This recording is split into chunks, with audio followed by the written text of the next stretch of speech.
It is now my pleasure to introduce the Executive Director, Office of Army National Cemeteries and Army National Military Cemeteries, Ms. Karen Durham Aguilera. Good morning. On behalf of the dedicated men and women who serve here, welcome to Arlington National Cemetery. I would like to extend a warm welcome to the 46th President of the United States, President Joe Biden. Thank you, Mr. President, for being here today, honoring our nation's veterans. And our First Lady, Jill Biden, welcome. The Secretary of Defense, the Honorable Lloyd Austin. Secretary of Veteran Affairs, the Honorable Dennis McDonough and his wife, Kari. Secretary of the Army, the Honorable Christine Worma. Chief of Staff of the Army, General McConville and his wife, Maria, welcome. Mr. Alan Paley, the National Commander of the Jewish War Veterans, thank you for being the Veteran Service Organization's host and for your participation in this important national observance. And to all dignitaries and families and everyone watching from across our great nation, thank you for being with us today. The cemetery is beautiful this time of year, and it is fitting that we once again recognize our veterans on these most hallowed grounds. Today is a celebration of honor, duty, patriotism. Arlington National Cemetery is a solemn place surrounded by over 400,000 soldiers, sailors, Marines, airmen, and Coast Guard men, and their families who have proudly served our nation in peacetime and in war. While Memorial Day is dedicated to remembering those whom we have lost, today is a celebration of all of those who have worn the uniform, including and especially those who are still with us. I encourage each and every one of you to pause for a moment today and thank a veteran or military family member for their service and sacrifice.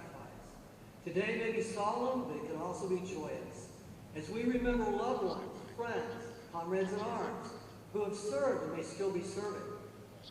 I will also briefly talk about a historic event that concludes today with this observance. For the last year, we have held events to commemorate the centennial of the Tomb of the Unknown Soldier with the interment of the World War I unknown. 100 years ago today, that service member completed his final journey from France and was laid to rest here in the heart of Arlington National Cemetery to represent all service members who had lost their lives and their identities. We did so to provide comfort and closure to those family members who were never given the opportunity to lay to rest their child, husband, or father. More of the history of the Tomb of the Unknown Soldier can be found in our commemorative educational programs online. I encourage everyone to learn more about this iconic site. Stories of the service and sacrifice we celebrate today are etched in marble all around us, from the inscriptions on gravestones to the Tomb of the Unknown Soldier. Most important are the patriotism, valor, and fidelity etched in the hearts and souls of our service members, past, present, and future. They are the vanguard of our freedom and our liberty. Today, as for the past 157 years, Arlington National Cemetery is honored to serve our veterans and their families at our nation's most sacred shrine. No place at Arlington National Cemetery can be purchased. Each must be earned through honorable service. To everyone here today, I'm proud to say we are a great people honoring service and sacrifice to a grateful nation. So thank you to all of our veterans and families. And once again, welcome to Arlington National Cemetery. I will be followed by the National Commander of the Jewish War Veterans, Mr. Alan Paley. Thank you.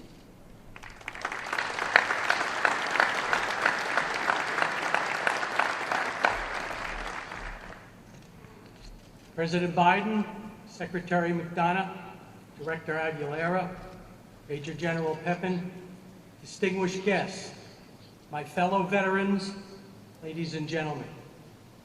On Veterans Day, at the 11th hour on the 11th day of the 11th month, we pause for a few brief moments to both honor and pay tribute to the men and women who served in the defense of our country and then returned home.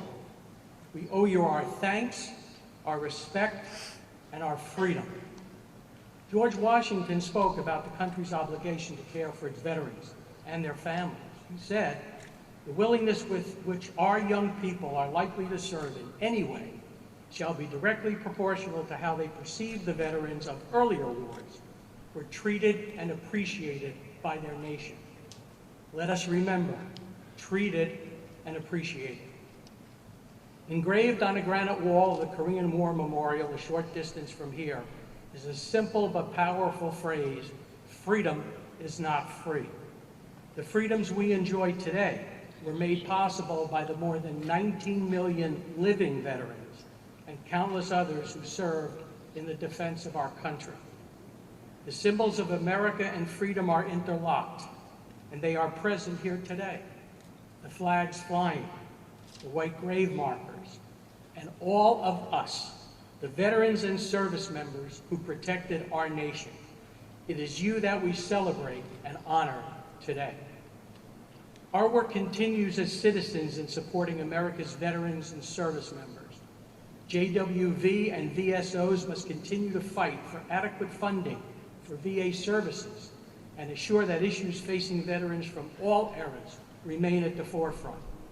I call on each of you to take action and make your voice heard on issues we continue to face, including ending homelessness, increasing access to health care, delivering mental health care, reducing claims processing times, deploying integrated electronic health records, and addressing toxic exposure concerns in a comprehensive way. Seated throughout the amphitheater this morning are the leaders of many veteran service organizations. Every VSO was created with the purpose to advocate for the unique needs of the veteran community. VSOs understand and work tirelessly to maintain and improve the benefits we earned. There is strength in numbers, and veterans must continue to be strong advocates and have our voices heard. When the Jewish War Veterans celebrated its 100th anniversary, our national commander, Robert Zweiman, also addressed this gathering. His closing remarks that day are just as powerful today as they were in 1996. He said, and I quote, "Never should our government presume that by setting aside but one day, they have met their obligation to the survivors of yesterday's wars and today's or tomorrow's conflicts. We welcome your thoughts that this is not merely a singular day of honor, but indeed a public recognition of obligation to service. And we welcome your concerns that such obligation must be answered with compassion and with resolve," end quote. I stand before you as a veteran myself. As we honor, celebrate, and share thanks, we must remain vigilant and continue to ensure that the freedoms, benefits, and services we enjoy today remain with us for centuries to come. May God bless those who have earned the title of veteran, and may God bless the United States of America. Thank you.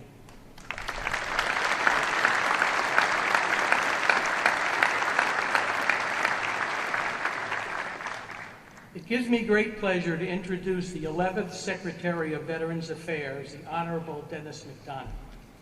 Before coming to VA, Secretary McDonough served as the 26th White House Chief of Staff, working across the cabinet to develop and execute critical U.S. priorities in national security and domestic policy. Before his tenure as Chief of Staff, he served as Principal Deputy National Security Advisor, Chief of Staff for the National Security Staff, Deputy National Security Advisor for Strategic Communications, and Chair of the National Security Council's Deputies Committee. In all of those roles, he helped lead the administration's work on behalf of veterans and military families. He believes deeply, as he testified to Congress, that there is no more sacred obligation nor noble undertaking than to uphold our promises to our veterans, whether they came home decades ago or days ago. Join me in welcoming the Secretary of Veterans Affairs, Dennis McDonough.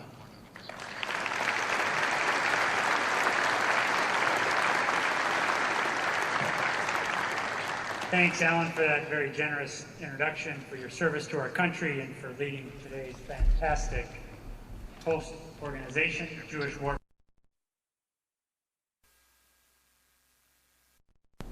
My deepest thanks to you and to the First Lady for being here. We are forever grateful for your leadership, for your unwavering support of our nation's veterans, their families, caregivers, and survivors. Let me also acknowledge the distinguished leaders from the Cabinet, Congress, VA, veteran service organizations, veteran family and caregiver advocacy organizations, and our Veterans Day National Committee. It's great to be here with you. Most of all, thanks to the veterans, their families, caregivers, and survivors with us this morning. This day is your day, and it's an honor to spend it with you. Each year, America pauses on November 11th to remember and recognize those men and women who fought our nation's wars and defended us during periods of restless peace. From the beginning of our fight for independence at Lexington and Concord to the end of the longest war in American history in Afghanistan, millions of veterans have risked their lives to preserve the democratic ideals of this great nation. We live in peace and prosperity today because of them and because of you. On this day, we must not only appreciate those great blessings and the vets who delivered them, we must also remember the terrible cost at which they came. Veterans have told us of the costs of war throughout history. In letters home from World War II, Captain George Montgomery of the 82nd Airborne Division described his experience on D-Day, writing, "I never, in my wildest dreams, knew such terror could grip your very soul." Senator Max Cleland, an indefatigable patriot, hero of the war in Vietnam, and the father of the modern VA who passed away earlier this week, echoed that sentiment, writing, "War is as close to hell on earth as anything ever could be." Sentiments like these have been expressed by veterans of every conflict. Those who bore the bloody battles of the American Civil War, the hellish trenches of the First World War, the frozen mountains of Korea, the jungles of Vietnam, the cities, deserts, mountains of Iraq and Afghanistan.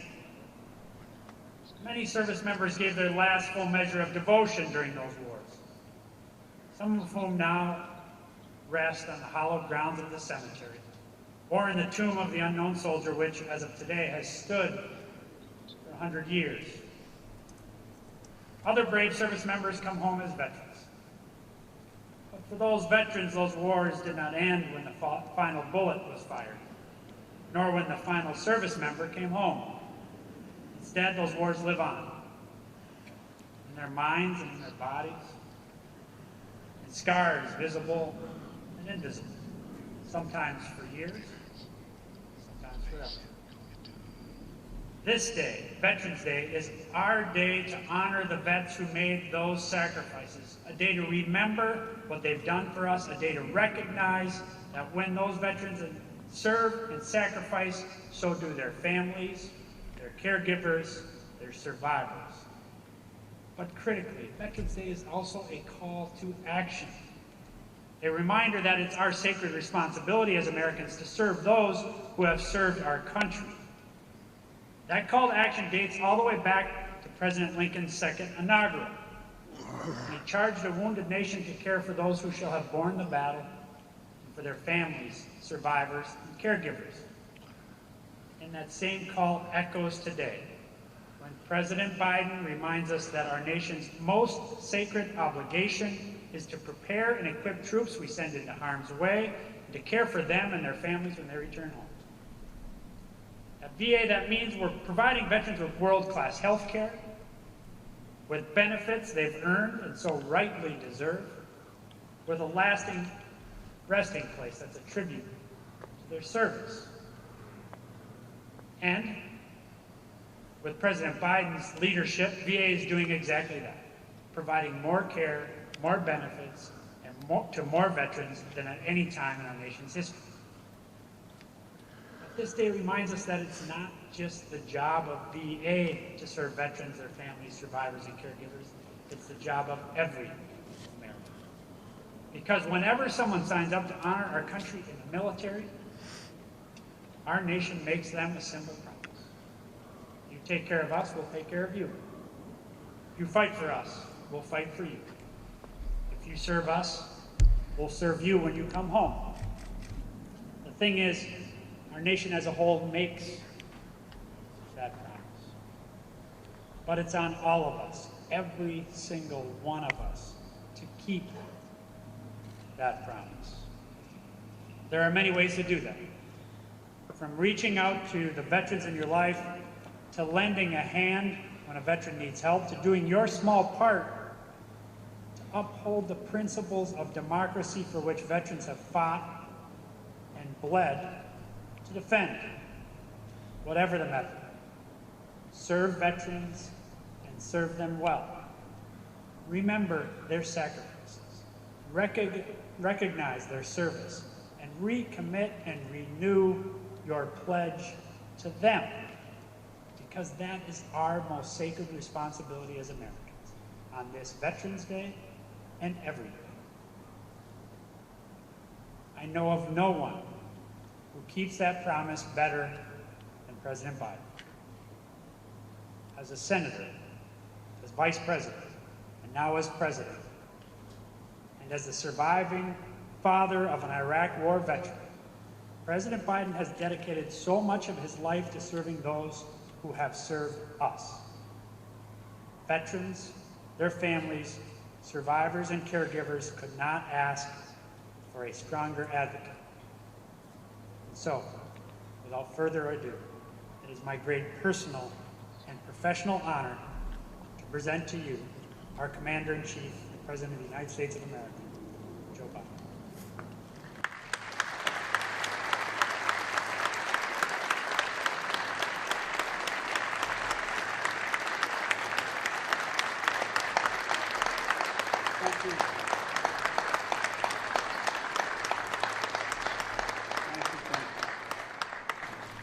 Thank you, Mr. Secretary.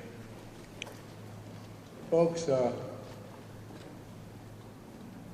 being President of the United States, you are afforded many opportunities to try to express your love, commitment, and admiration for the American people. And I must say to you that the single greatest honor I have been afforded as president is to stand before so many of you, those Medal of Honor winners out there, talk about veterans. I want to welcome all the cabinet members and honored guests joining us today, including the father of our Secretary of State, who served in the Army Air Corps during World War II, Ambassador Donald Blinken, whose birthday is today. Happy birthday.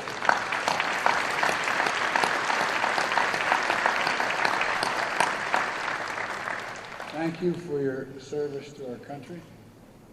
And I just want to tell you, I know you're a little younger than I am, but you know, I've adopted the attitude of the great Negro at the time, pitcher in the Negro Leagues, went on to become a great pitcher in the pros, in the Major League Baseball after Jackie Robinson. His name was Satchel Paige. And Satchel Paige, on his 47th birthday, pitched a win against Chicago. And all the press went in and said, Satch, it's amazing. 47 years old, no one's ever pitched a win at age 47. How do you feel about being 47? He said, boys, that's not how I look at it. I said, how do you look at it, Satch? I said, I look at it this way. How old would you be if you didn't know how old you were? I'm 50 years old, and the ambassador's 47. But all kidding aside, Mr. Ambassador, thank you for your service during World War II, as well as your service as an ambassador. And thank you for raising such a fine man, Tony Blinken, our Secretary of State. To all our veterans, past and present, we thank you, we honor you, and we remember always what you've done for us. I'd like to recognize one of our national heroes who is here today, Medal of Honor recipient, Mr. Brian Thacker. During the Vietnam War, then First Lieutenant Thacker put the safety of his fellow troops above his own, providing cover fire against an attacking enemy, and even calling in artillery fire on his own position so our forces had a better chance to withdraw. Wounded, unable to leave the area, he evaded capture for 8 days, until finally federal friendly forces retook the position. Yours is a remarkable story. Will never be forgotten. We'll also never forget the stories of American leaders and icons we've lost recently, who shaped our nation in ways that are hard to measure. I've lost, like many of you, 3 good friends in the last month. General Colin Powell, a child of immigrants who grew up to be chairman of the Joint Chiefs of Staff, the Secretary of State, a man who was a friend but who earned the universal respect of Americans and people for his leadership in uniform and out. And a guy who became good friends many times I was in and out of Iraq as a vice president and senator, General Ray Odierno. I met multiple times in Iraq, and who did so much to help get us where we are today, and who always put the troops and his veterans first. It was an honor to have my son, Major Biden, serve under his command at the time. And my friend and colleague was mentioned already, United States Senator Max Cleland, who was a triple amputee, knew the cost of war as well as anyone could ever know it, and went on to champion the dignity and care of Americans and wounded veterans throughout his life. We lost all 3 of these incredible veterans in the last several weeks, and our hearts go out to their families. These are stories that inspire generation after generation of Americans to step forward, to defend our nation. And today, we pay homage to the unrelenting bravery and dedication that distinguish all those who have earned the title of American veteran. It's an honor that not only a small percentage of Americans can claim, and one that marks those who are able to claim it as brothers and sisters. It's a badge of courage that unites across all ages, regardless of background, because to be a veteran is to have endured and survived challenges most Americans will never know. You've come through the trials and testing, brave dangers and deprivations, faced down tragic realities of war and death. You've done it for America. To protect our country and our Constitution against all enemies, to lay a stronger, more secure foundation on which future generations can continue to build a more perfect union. Each of our veterans is a link in a proud chain of patriots that has stood in the defense of our country from Bunker Hill to Belleau Woods, Gettysburg to Iwo Jima, Chosin Reservoir to Konar Valley. Each understood the price of freedom, and each shouldered that burden on our behalf. Our veterans represent the best of America.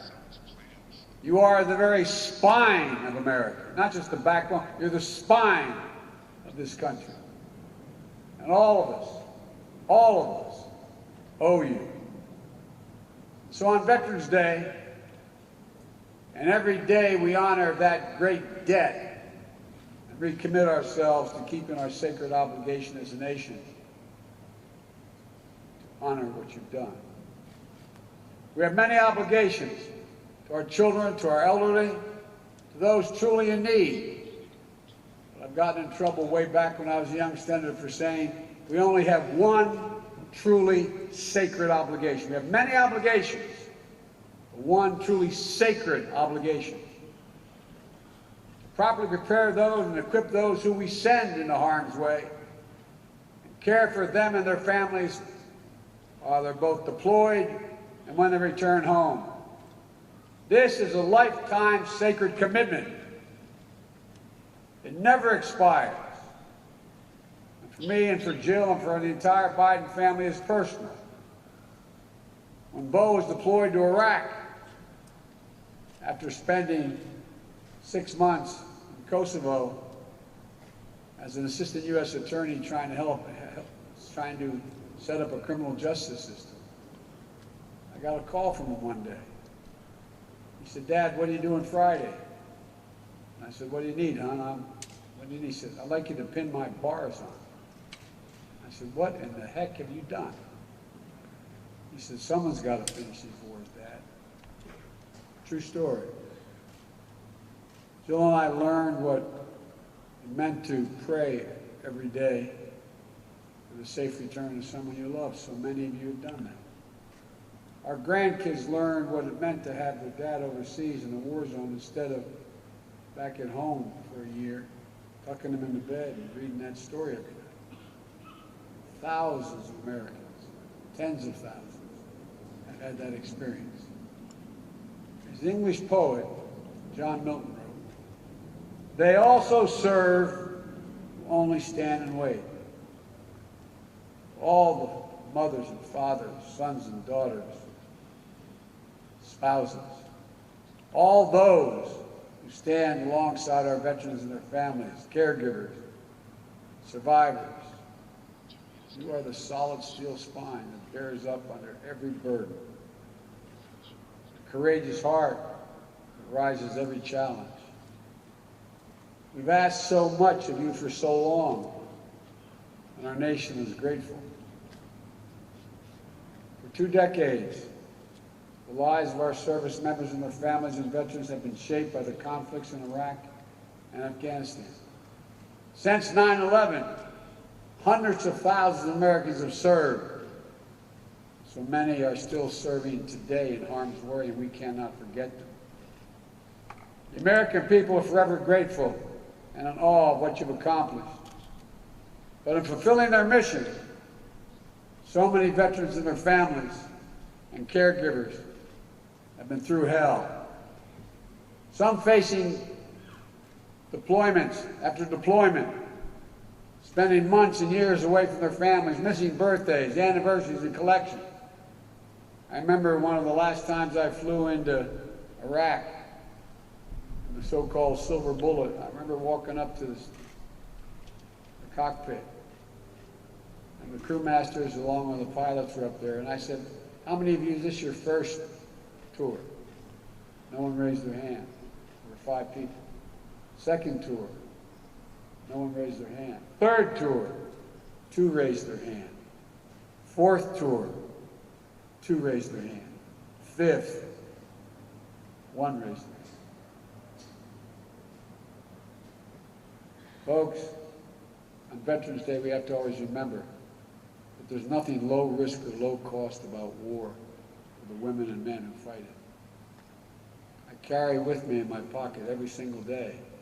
I have my chaps just to check with the Defense Department. In the back of my schedule, I have U.S. daily troops in Afghanistan killed and wounded, U.S. daily troops in Iraq killed and wounded. 52,323, not roughly 53,000. Every one of these individuals is a family, a unit at home. 53,323 American servicemen and women wounded in the conflicts of Iraq and Afghanistan. 7,074 gave their lives. Last full measure of devotion. Untold, thousands more return home as our secretary can tell you, with unseen psychological wounds of war, the enduring grief borne by our Gold Star families. These are the cost of war that will carry as a nation for decades to come.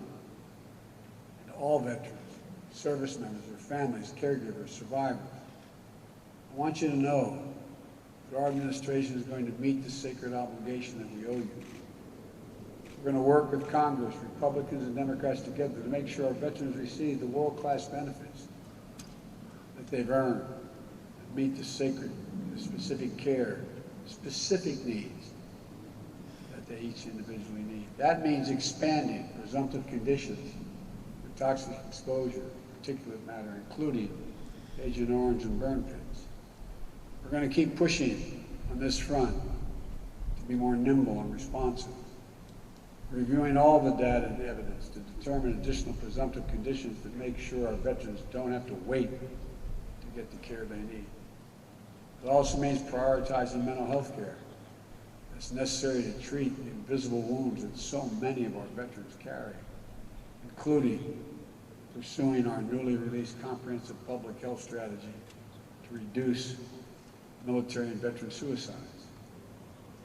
I want to say clearly to all our veterans, if you're struggling, you're so used to never asking for anything. If you're struggling, reach out. Call the Veterans Crisis Line. Having trouble thinking about things. It's no different than if you had a wound in your arm. It's also making sure that the growing population of women and LGBTQ+ veterans receive appropriate services and support. As we continue our efforts to defeat the pandemic and build back better, it means keeping the needs of veterans front and center. The American Rescue Plan included $17 billion to support VA's COVID-19 response, to get vaccine shots in arms as fast as possible, and to fund programs that provide rapid retraining assistance for veterans who may have lost their jobs in the pandemic, housing assistance, debt forgiveness, and to invest in improving VA facilities and the living conditions of vulnerable veterans. Through Jill's work of joining forces, we're also working to support our veterans and military families, survivors, and caregivers so they can have what they need to thrive. They deserve it. As Secretary McDonough noted, this Veterans Day also marks the centennial of one of the most hallowed American monuments, the Tomb of the Unknowns. 100 years ago today, an American soldier of the First World War, as the tomb says, known but to God, end of quote, completed the voyage from an unidentified battlefield in France over the rough Atlantic seas here to Arlington National Cemetery. He lay and stayed under the Capitol Rotunda for 2 days on the same plinth that held the body of Lincoln, as 90,000 Americans came to pay respects. On the final leg of his journey, he was escorted from the Capitol by the President of the United States, the Chief Justice of the Supreme Court, members of Congress, General Pershing, and the Chiefs of Staff. Medal of Honor recipients, all walking, as the Washington Post said, processing without parallel, to give honor due to American servicemen. Not just the anonymous soul today entombed in gleaming marble, but the generations of Americans who dared all, risked all, gave all for the cause of freedom. To commemorate in the wounds of the member, in the words of a member of Congress who proposed the legislation creating the memorial, an American warrior, quote, this is the quote, who typifies the soul of America. You veterans, the soul of America, America's soul. That's why our veterans have always fought, always been willing to put themselves in the line, first unknown, lies now with his brethren, unnamed warriors from later wars, fellow patriots who picked up the mantle of honor and made it their burden. Today, 100 years later, we keep a sacred watch over their graves. Generations of elite sentinels have taken the post, pledging their eternal vigilance. We lay wreaths, we renew our oaths, we stand in solemn awe of such fidelity. Because for us to keep faith with American veterans, we must never forget exactly what was given us, what each of them is willing to put on the line for us. We must never forget that it is the mighty arm of the American warrior, never bending, never breaking, never yielding, generation after generation, has secured for us the blessings of a nation that still stands today as a beacon of liberty, democracy, and justice around the world. God bless you all. God bless all American veterans and those who proudly earn that title. And may God protect our troops. Thank you.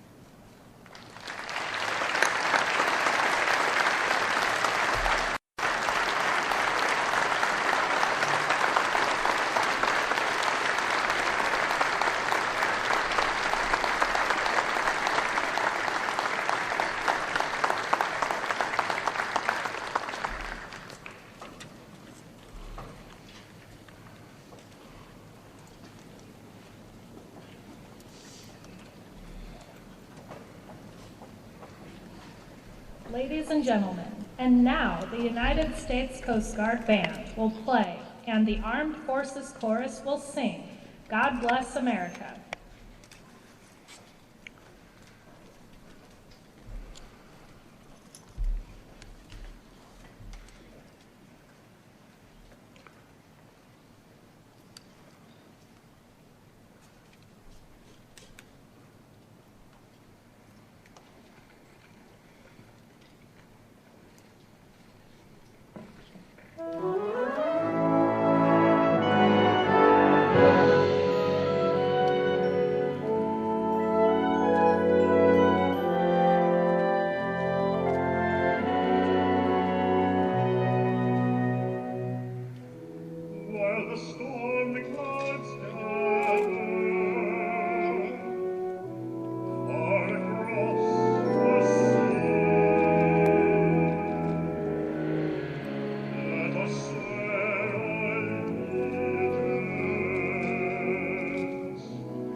for the departure of the President of the United States and the official party. Thank you for joining us today as we celebrate and honor all who served.